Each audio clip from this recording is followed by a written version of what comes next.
ये स्वप्न तीन प्रकार के होते हैं। एक होता है जिनसे हमारा मानसिक संबंध रहा है, बिना किसी कारण के कल्पनात्मक उनके दृश्य उपस्थित करना।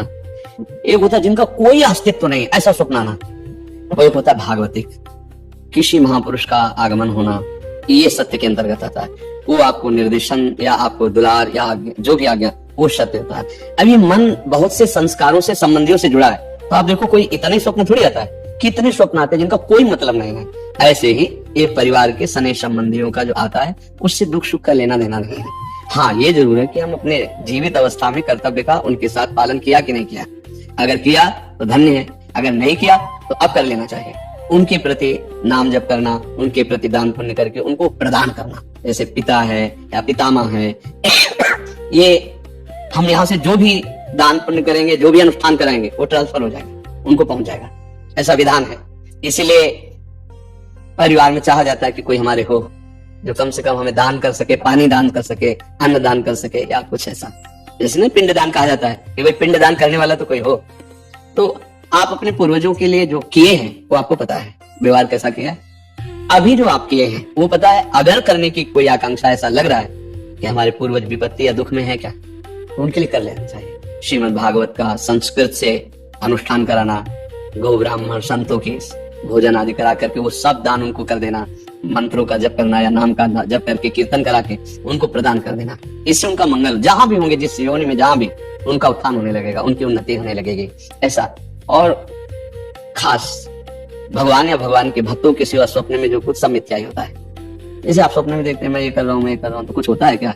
कुछ नहीं होता। अब लोग उसी में फंसा देते कि स्वप्न का क्या मतलब हो सकता है। कुछ नहीं हो सकता, स्वप्न है। राजा जनक जी एक बार सैया में पड़े सोए और स्वप्न देखला कि हमारा सारा राज्य छीन गया और मैं भिखारी बन गया और बहुत भूख लगी। अब मांगे तो थोड़े से चावल और दाल मिला, तो मटकी में, मिट्टी के पात्र में उन्होंने लकड़ी बीन करके खिचड़ी पकाई और वो पक्के तैयार होने वाली थी। दो सांड आए, लड़ते हुए ऐसे लड़े कि पूरा बिखर गए और भूख से व्याकुल। अरे ये क्या, ऐसे कि पूरा मेहनत किया हुआ सब भोजन, और आंख खुली तो महाराज जनक का सत्याग्रह। तो उनका ये सत्य कि वो सत्य जो अभी जनक भूखा डोल रहा था, भीख मांगा और वो चावल दाल पका रहा था, वो जनक सत्य, ये सत्य। क्योंकि उस समय ये सत्य नहीं था, इस समय वो तो सत्य कौन है? और उनके सभा में बड़े बड़े ज्ञानी महात्मा बैठते, तो आकर प्रश्न किया ये सत्य कि वो सत्य। अब कुछ उसकी व्याख्या हो तो समझ में आए, ये सत्य कि वो सत्य। अब कोई उत्तर ही न देवे। जब ये बात अष्टावक्र जी को पता चली तो सभा में नवीन अवस्था थी। सभा में आए और जनक जी से बात की। जनक जी ने पूछा कि ये सत्य कि वो सत्य, तो उन्होंने कहा ना ये सत्य ना वो सत्य। उमा कहूं मैं अनुभव अपना, सत हरि भजन जगत सब सफला। सफला तो सफला है, जागृत भी सफला है, सत्य है हरि नाम। तो आप ये समझ लीजिए, ज्यादा उस पर विचार मत कीजिए।